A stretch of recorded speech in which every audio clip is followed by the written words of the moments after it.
al cálculo de los arcoíris. Todos hemos visto un arcoíris. Entonces, un arcoíris ocurre cuando las gotas de lluvia descomponen la luz solar.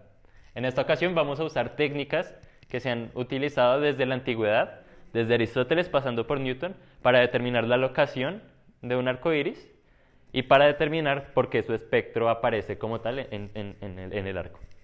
Entonces, empezamos. Suponemos que este círculo azul es una gota de agua, vamos a suponer que es esférica, una gota de lluvia, y vamos a suponer que este rayo rojo es un rayo de luz arbitrario que entra a la gota de agua. Como la densidad en el agua es mayor a la densidad del aire, existe un ángulo que se va a llamar el ángulo de refracción dado por el ángulo de incidencia, es decir, el rayo de luz golpea a la gota de agua dado un ángulo y ese ángulo se desvía por un poco dado por el ángulo de refracción. Ese fenómeno se llama la ley de Snell, ya la vamos a ver un poco más adelante. Entonces, este beta está determinado por este alfa, es decir, yo puedo poner este beta como función de alfa, de una manera precisa que ya voy a adelantar.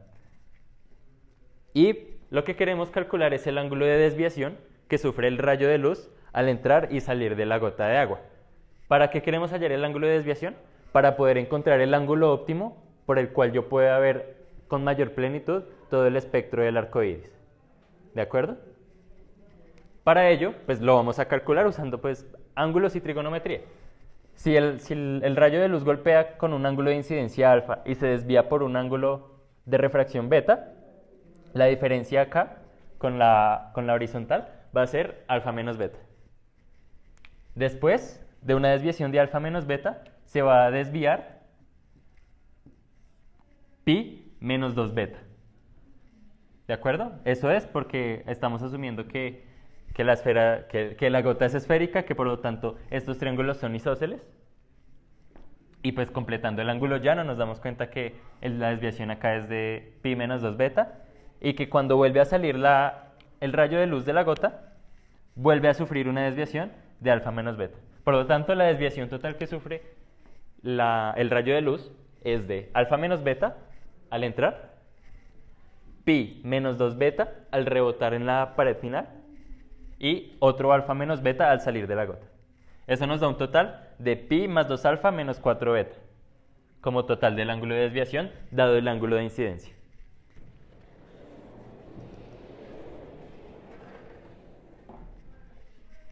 Entonces, como les comentaba, la ley de Snell nos relaciona el ángulo de incidencia con relación al ángulo de refracción. Y pues la ley nos dice que el seno del ángulo de incidencia es una constante por el seno del ángulo de refracción. Esta constante se llama el índice de refracción y depende de la densidad del medio y de la longitud de onda del rayo que entra a la gota. Entonces, por la ley de Snell podemos escribir beta en función de alfa.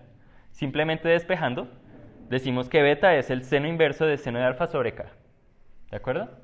Y ahora vamos a proceder a encontrar el ángulo óptimo para el cual vamos a encontrar el arco iris en su mayor plenitud. Y para ello, pues, optimizamos prácticamente. Entonces, por la regla de la cadena, nosotros sabemos que la derivada de beta con respecto a alfa es la derivada del seno inverso de esto. Pero la derivada del seno inverso es ¿qué? 1 sobre raíz de 1 menos lo que tenga dentro al cuadrado. Por la derivada interna sería la derivada del seno de alfa sobre k. Es decir, 1 sobre k por la derivada de seno, que es coseno. Resolviendo acá, desarrollo este cuadrado acá, me queda seno cuadrado, k cuadrado, lo paso a sumar, sale sin el cuadrado con la raíz y se me cancela con este k. De manera que queda simplemente coseno de alfa sobre raíz de k cuadrado menos seno cuadrado de alfa. Por lo tanto, les recuerdo que d de alfa es pi más 2 alfa menos 4 beta. Su derivada sería entonces la derivada de pi más 2 alfa menos 4 beta. Pi desaparece porque es constante. El 2, como es una constante por alfa, pues sobrevive. Y acá me quedaría menos 4 veces la derivada de beta. Pero ya sabemos cuál es la derivada de beta.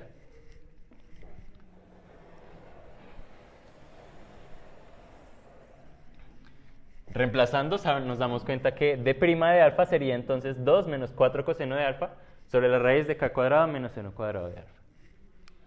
Entonces, la razón de cambio del ángulo de desviación con respecto a alfa es 0, entonces despejando nos damos cuenta que raíz de k cuadrado menos seno cuadrado de alfa es 2 veces coseno, porque pues este lo paso a sumar, este 4 lo puedo pasar a dividir, o este 2 a dividir, lo que quieran.